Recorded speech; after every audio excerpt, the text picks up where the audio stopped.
सभी किसान जाने वाले हैं, दिल्ली में 26 जनवरी को कहीं ना कहीं कानून व्यवस्था खराब होगी। मैं पूछना चाहता हूं कि आजादी की लड़ाई सिर्फ नेताओं ने, सिर्फ वीवीआईपी लोगों ने लड़ी थी, क्या किसान जवान मजदूरों ने नहीं लड़ी थी? जब तक इंसान को रोटी नहीं मिलेगा उस वक्त तक तसल्ली नहीं होता है। देश की जनता देखना चाहेगी कि संविधान में कहाँ पे लिखा हुआ है कि एक आम नागरिक, भारत का आम नागरिक 26 जनवरी की परेड में शामिल नहीं हो सकता। किसकी माँ ने दूध पिलाया है कि इन पर गोली चलाता, इन पर कैनन वाटर चलाता? कानूनी व्यवस्था खराब होगी तो ट्रैक्टर ट्रॉली ना जाए तो ज्यादा बेहतर है।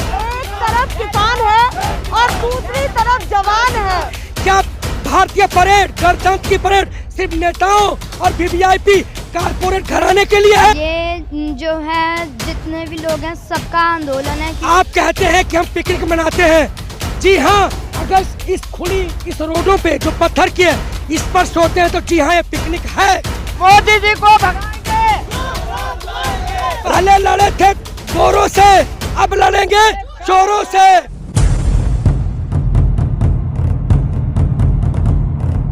इन खास तस्वीरों के साथ, इन सबसे खूबसूरत तस्वीरों के साथ आप सभी का स्वागत है और मैं आपके साथ मीरा राजपूत। जय जवान जय किसान आज मीरा राजपूत भी कहना चाहती है, क्योंकि जय किसान भी लड़ाई लड़ रहा है और जय जवान भी लड़ाई लड़ रहा है। बॉर्डर पर हो या देश में हो, उन सभी किसान भाइयों को और उन सभी जवानों को नमन है जो देश की भागीदारी में सबसे आगे दिखे हैं। पर इन जवानों को देख करके दो सवाल मन में आते हैं जो अभी फिलहाल में हुए हैं। एक वो जवान जो जम्मू कश्मीर में थे और उन्होंने एक तख्ती पकड़ी हुई थी और इस पर लिखा हुआ था कि अगर मेरे पिताजी किसान हैं और अगर वो टेररिस्ट हैं, वो आतंकवादी हैं, फिर तो मैं भी आतंकवादी हुआ और मैं भी आतंकवादी हूँ। उसको लेकर के हो गई उनके ऊपर कार्रवाई। अब दूसरा बयान क्या है? दूसरा बयान ये है और दूसरी एक खास जो बात है ये है कि दिल्ली पुलिस ने कहा है कि ये जो सभी किसान जाने वाले हैं, दिल्ली में 26 जनवरी को कहीं ना कहीं कानून व्यवस्था खराब होगी और हमारे ये उत्सव में बाधा पैदा हो जाएगी। अब ये वही लोग हैं जिन्होंने राजपथ पर कहीं ना कहीं परेड की होगी। अब कैसे कानून व्यवस्था खराब हो जाएगी? जवाब सीधा सटीक इन्हीं लोगों से लिया जाएगा। क्या दिक्कत है? किसान अगर ट्रैक्टर ट्रॉली लेकर के पहुंच जाते हैं दिल्ली, तो सबसे पहले आपसे शुरुआत करते हैं। लग रहा है कहीं ना कहीं कि अगर इन सभी किसानों की ट्रैक्टर ट्रॉली झंडे के साथ, तिरंगे के साथ वहां पहुंचेगी तो कोई बाधा या कोई खलल पैदा होगा? किसी तरह का कोई बाधा नहीं होगा, किसी तरह का कोई खनन पैदा नहीं होगा और एक महापर्व बनेगा जो ऐतिहासिक पर्व होगा और इस तरह का पर्व बनेगा कि विश्व में कभी हुआ भी नहीं होगा। और मैं बता रहा हूँ कि सारे किसान, सारी आवाम, सारी हमारे पूर्व सैनिक इस बिल्कुल संवैधानिक तरीके से अहिंसा के रूप में जाएंगे। और मैं बता रहा हूँ किसी तरह का कोई हिंसा नहीं होगा, बिल्कुल अहिंसा के साथ जाएंगे और बहुत बढ़िया पर्व बनेगा। सरकार को परमिशन देना चाहिए। आपको क्या लग रहा है कि अब ये तस्वीरें 26 जनवरी को कितनी खूबसूरत बनने वाली है? बहुत खूबसूरत होगी, इतनी खूबसूरत होगी कि एक दुनिया में अनुकरणीय अद्भुत परेड होगी।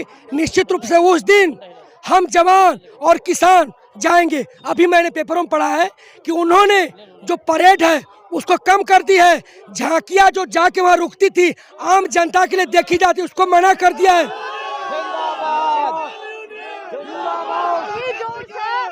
यही जोश है जो खूबसूरत बनाता है इन तस्वीरों को। मैं पूछना चाहता हूं कि आजादी की लड़ाई सिर्फ नेताओं ने, सिर्फ वीवीआईपी लोगों ने लड़ी थी, क्या किसान जवान मजदूरों ने नहीं लड़ी थी?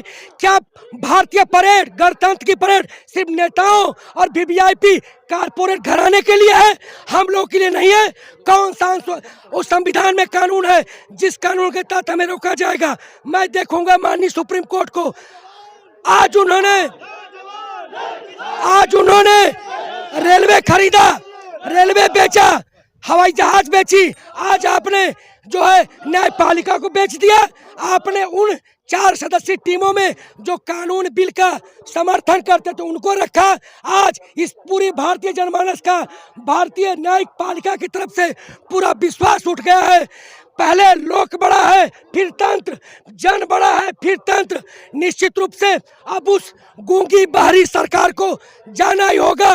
दुर्योधन का विनाश हुआ, कंस का हुआ, रावण का हुआ, मुगल गए, ईस्ट इंडिया कंपनी गई, पूर्ववर्ती सरकारें गई, अब इनको भी जाना पड़ेगा। हम 71 जीते, 74 जीते, हमने करगिल जीता, ये भी जीतेंगे। जीतने की हमारी आदत है। जब तक बिल वापसी नहीं तब तक घर वापसी नहीं। चाहे बॉर्डर हो या देश के अंदर लोग हो, सबसे जीतना है जो गलत करेगा। पहले लड़े थे गोरों से, अब लड़ेंगे चोरों से। और लोग बहुत सारे लोग हैं। मोदी जी को भगाएंगे, राम राम मोदी जी को भगाएंगे। मोदी जी आके देख लीजिए, राम राज ऐसा होता है, लड़ा कर नहीं होता। राम राज लाएंगे। चलिए आपसे बात करते हैं, इन सभी से बात करेंगे एक एक करके, किसी को यहाँ पर छोड़ा नहीं जाएगा, सभी के विचार लिए जाएंगे। आपसे बातचीत करते हैं। किसान आप हैं, आप लोगों के लिए जंग लड़ रहे हैं और इन पर अब कार्रवाई भी हो रही है, आपसे नहीं छुपा है, एक जवान पर कार्रवाई भी हो गई है, क्या कहना चाहते हैं?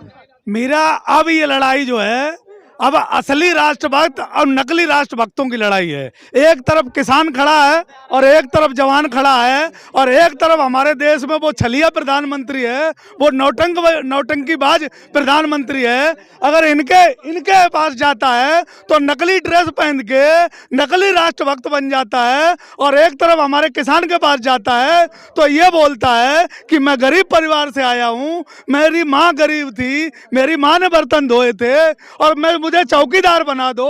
और इनके बीच में जाता है तो इनको बनारस में क्या हुआ था, एक जवान ससम्मान हमारे राष्ट्र के नाम, आज वो गरीब परिवार से आता है और उनने पूरी जिंदगी अपनी सेना में दी, राष्ट्र की सेवा की, और जब वो इसके बराबर में खड़ा हुआ तो उसको किस तरीके से धोखा देके असंवैधानिक तरीके से उसको वहाँ से बाहर करवा दिया गया चुनाव से।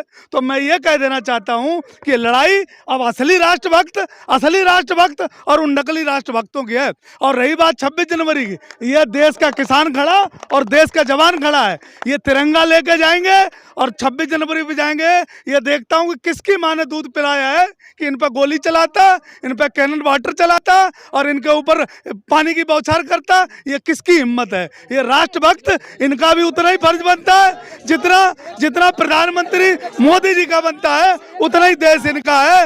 वोट इन्होंने दिया, इनने प्रधानमंत्री चुना, उन्होंने किसान नहीं चुना, प्रधानमंत्री ने जवान नहीं चुना।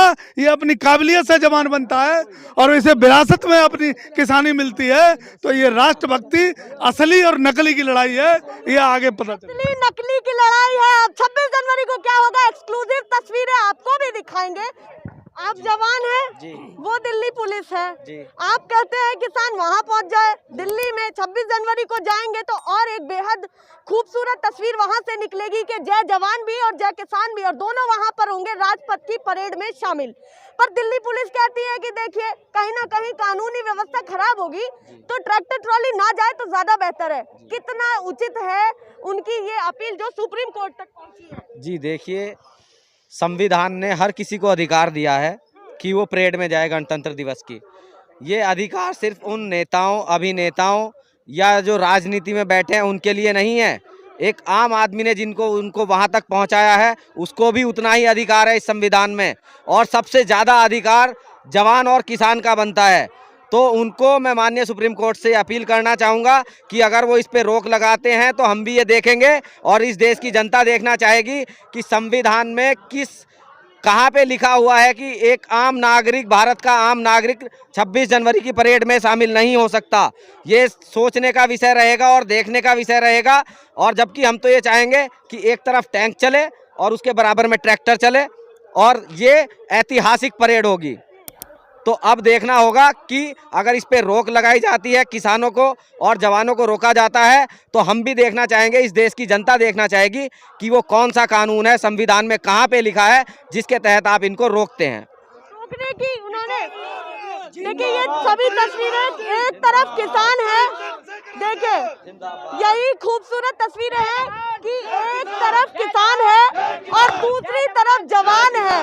ये तस्वीरें आप देखिए कि एक तरफ किसान, दूसरी तरफ जवान, और दोनों के हाथ में ही होगा 26 जनवरी को तिरंगा। तो दिक्कत किस बात की आ जाती है? दिक्कत ये आ जाती है आप पैदल जाइए, ये भी हो सकता है कि कहीं ना कहीं कहें कि पैदल जाइए या जैसे भी सहूलियत से जाइए, पर ट्रैक्टर ट्रॉली लेकर के मत जाइए। जी वो देखने का विषय रहेगा। ट्रैक्टर भी तो हमारा कृषि यंत्र है, तो ट्रैक्टर क्यों नहीं जा सकता? क्या ट्रैक्टर सिर्फ खेत में चलने के लिए बना है? क्या वो दिल्ली की सड़कों पे नहीं चल सकता? राजपथ की सड़कों पे नहीं चल सकता? या अब ट्रैक्टर भी देशद्रोही हो गया? नहीं, ट्रैक्टर भी देशद्रोही हो गया क्या? जो ट्रैक्टर हर चीज के काम आता है, अन्न को इकट्ठा करने, मंडियों तक पहुंचाने, खेतों से लाने के लिए, आज उसी पर रोक लग रही है। ये भी बहुत सारे हमारे जवान भी रह गए, उन लोगों से बातचीत कर लेते हैं। आपका शुभ नाम बताइए। रिटायर्ड सूबेदार गुरचरण सिंह। तो अब सरकार रोक तो नहीं रही है आपको, और कह भी रही है कि कहीं ना कहीं सॉल्यूशन 26 जनवरी से पहले निकल जाए, तो आप तैयार क्यों नहीं हो रहे हैं? मतलब यह है कि जो मोदी जी ने जो किसानों को जहाँ दिल्ली उनके न्योते पे हम आए हुए हैं, जो उन्होंने काले कानून बनाए हैं, तो अभी हमारे पास टाइम भी है। उधरों काले कानून का एक सॉल्यूशन दिया है, वो है अमेंडमेंट। वो स्वीकार आपको? अमेंडमेंट हमारी मांग ही नहीं थी। किसानों की मांग है तीनों कानून कैंसिल हो, एमएसपी पे गारंटी बने और लीगली मतलब वो कानून बने, और जो उनके संशोधन है वो मांग ही नहीं हमारी शुरू से। मान साहब आप लोगों के बीच में भी थे, कमेटी के चौथे मेंबर भी थे, अब गायब हो गए हैं। सब जो गवर्नमेंट है प्रोपेगेंडा फैला रही है, कोई किसी को ब्लैकमेल नहीं कर रहा है, सब आपको अपना मतलब समझते हैं। जे गवर्नमेंट का हथकंडा है कि जे आंदोलन को बदनाम करने के लिए। बदनाम नहीं कर पाएंगे। अब ये तिरंगा जो आपके हाथ में है, राकेश टिकैत जी ने कहा है कि अब सरकार हमको तिरंगा दे और हर ट्रैक्टर ट्रॉली में दिखेगा ये तिरंगा, और दिल्ली की तरफ करेंगे कूच। तो क्या कहना है उनके इस बयान पर? जी बिल्कुल कूच होगा, शांति प्रिय तरीके से कूच होगा, और देश को संदेश दिया जाएगा, पूरी दुनिया को संदेश दिया जाएगा।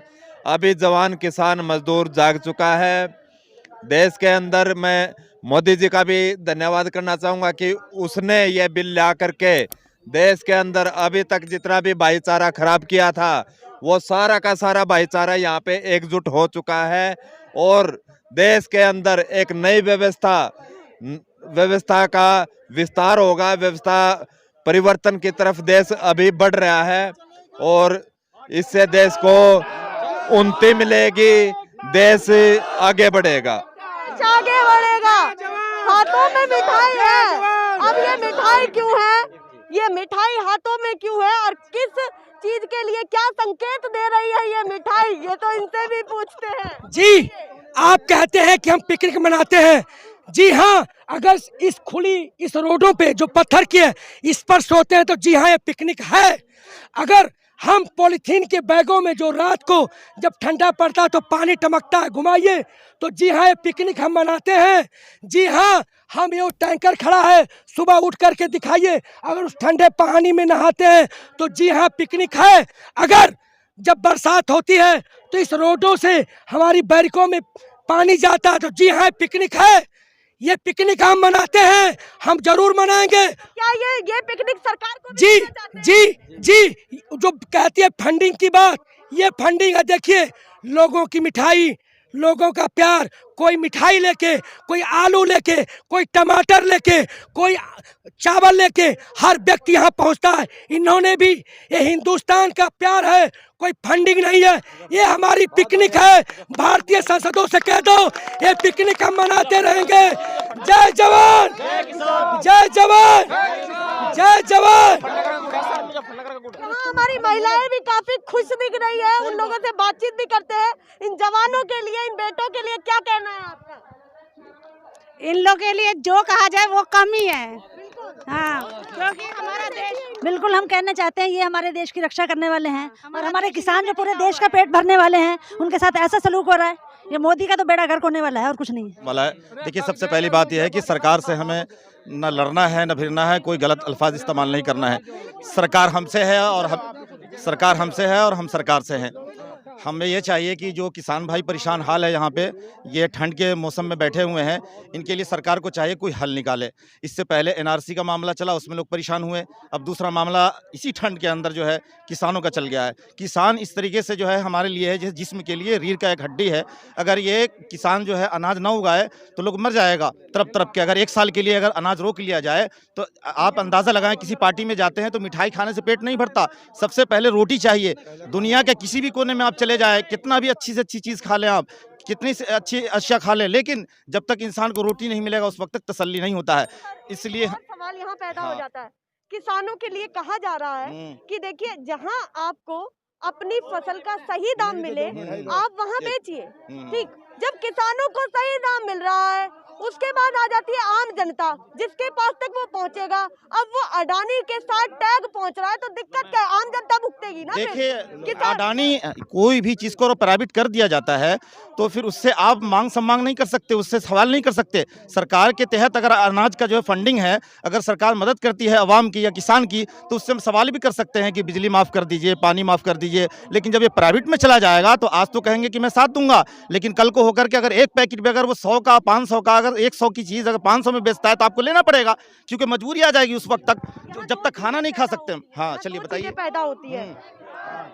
इस किसान ने सेब उगाया, ठीक, इस किसान ने सेब उगाया। अब ये हो गया कि जहाँ आपका मन चाहे वहाँ बेच दीजिए। अब आप अच्छे जमींदार हैं, ठीक। अब आपको कहीं ना कहीं उनको स्टॉक करना है। स्टॉक का तो वैसे सब कुछ हटा दिया है कि जितना चाहो उतना स्टॉक कर लीजिए, कोई दिक्कत की बात नहीं है, ठीक। अब आपको मैंने अपना सेब बेच दिया, जो मैंने उगाया वो आपको बेच दिया, ठीक, आप तक पहुंचा। अब उस पर टैग लगा करके मॉल में वो 200-250 रुपए का बिक रहा है, तो दिक्कत क्या है? क्योंकि खरीदने वाले ही इतने अमीर हैं, तो आपको दिक्कत कहाँ हो रही है? देखिए दिक्कत यह है कि किसान जो मेहनत कर रहा है रात और दिन जो है मिट्टी में मिला करके अपने जिस्म को जो है लगा हुआ है। मैं भी किसान का बच्चा हूँ, मैं बिहार से ताल्लुक़ रखता हूँ। खाद डालने का वक्त जब ज़माना आता है, बरसात होती है तो लोग मिट्टी में मिले रहते हैं, रात गुजार देते हैं खेतों के अंदर। तो मैं ये कहता हूँ किसान को तो कुछ मिलने वाला नहीं है, उसको जो दिया जाएगा वही मिलेगा, लेकिन इससे आगे वाली जो कंपनी है वो फ़ायदा इसकी उठाएगी और भरपूर उठाएगी। क्योंकि ये आम जनता का क्या हाल होगा? आम जनता का ये हाल होगा। इसके अंदर अभी लोग सोच रहे हैं किसान आंदोलन है, नहीं, दुनिया के अंदर जहां भी लोग होंगे सबको परेशानी आएगी। सबसे पहले पेट का भरना ज़रूरी है इंसान के लिए, आप समझ जाएंगे, इसमें सब मुलविस होंगे। सिर्फ किसानों का मसला नहीं है, आगे चल करके अगर ये चीज़ 10 रुपए की पैकेट अगर 100 रुपए का मिलता है तो सबसे पहले हमको लेके जाना है। यही किसान हैं जो अनाज उगाते हैं, तो हमारे बच्चे स्कूल कॉलेज और हमारे प्रोफेसर अफसर और जो सीमा पे जो खड़े हुए हैं, जो आर्मी है, सबको तो रोटी चाहिए। पहले सबसे पहले रोटी की ज़रूरत है। अगर ये महंगा हो गया तो इंसान अपनी दूसरी ज़रूरियात को छोड़ करके सबसे पहले खाना मुहैया करने को सोचेगा। इसलिए इस कानून को जो है रद्द करनी चाहिए। मैं मोदी जी से दरख्वास्त करता हूं कि जो है इस काम को जो है हल करें मसला को, और यहाँ से जो बेचारे भाई किसान भाई परेशान हाल हैं उनकी परेशानी दूर होनी चाहिए और अपने अपने घर जाएँ। अपने बीवी बच्चों को छोड़कर यहाँ ठंड में बैठे हुए हैं, बहुत शर्म की बात है। शौक नहीं है जी, यहाँ जी, बैठने शौक से का। कोई नहीं बैठा हुआ है। और देखिए कहीं ना कहीं लड़ाई अब आ गई है सम्मान तक, ये भी तो बात माननी पड़ेगी। बहुत छोटे से सरदार है, क्या नाम है आपका? जाचक जोत सिंह। अच्छा, क्या कुछ यहाँ चल रहा है, कुछ जानकारी है आपको? हाँ जी, क्या जानकारी है? ये जो है जितने भी लोग हैं सबका आंदोलन है, क्योंकि जो अभी 20 रुपए किलो आटा वगैरह मिलता है, वो अगर ये कानून लागू हो गए तो यही 200 रुपए किलो मिलेगा। 200 रुपए किलो मिलेगा। एक छोटे से बच्चे को इतनी समझ है, और ये जब ही है जब उनको जानकारियाँ ये दी जाती है। और हम भी कहेंगे, चाहे सरकार पार्टी कोई भी हो, नीतियाँ किसी भी पार्टी की हो, उस पर एक बार सोचिए कि क्या कुछ भविष्य में होगा। क्योंकि जब आप जागरूक होंगे तो सभी नेताओं की भी अकल ठिकाने रहेगी कि हम क्या कर रहे हैं। आपसे बातचीत करते हैं, अब क्या लग रहा है कि मैंने उनसे बातचीत की कि कहीं ना कहीं किसी ना किसी की तो कमर टूटेगी। किसानों को सही पैसा मिल गया तो मिडिल क्लास पिसेगा या आम जनता पिसेगी। जो सब घर पर बैठे हैं सोच रहे हैं कि कोई दिक्कत नहीं है, कानून सही है, उनको थोड़ा समझाइए ना। जी देखिए, ये जंगे आज़ादी है और मैं ये कहना चाहूँगा कि जंगे आज़ादी के लिए कभी दावते फरमान नहीं भेजे जाते। जंगे आज़ादी के लिए कभी दावते फरमान नहीं भेजे जाते। वतन की मिट्टी की खुशबू से आसी के वतन खुद ब खुद खींचे चले आते हैं। कुछ लाइनों में बहुत कुछ कह दिया, पर ये तो सच्चाई है, किसी ना किसी की तो कमर टूटेगी ही, चाहे मिडिल क्लास हो या फिर किसान हो। कहीं ना कहीं तो फर्क पड़ेगा। शायद यही वजह है कि संशोधन तक बात आ गई, क्योंकि कानून कहीं ना कहीं इन लोगों का, सभी का कहना है कि कानून अगर सही होता तो संशोधन की तो बात ही नहीं होती। और किसान भी यहाँ हैं, जवान भी यहाँ हैं। जय जवान जय किसान। जो भी होगा देश के हित में होगा, जनता की बात होगी, जनता के मुद्दों पर बात होगी और दिखाई जाएगी जमीनी हकीकत। फिलहाल के लिए नमस्कार।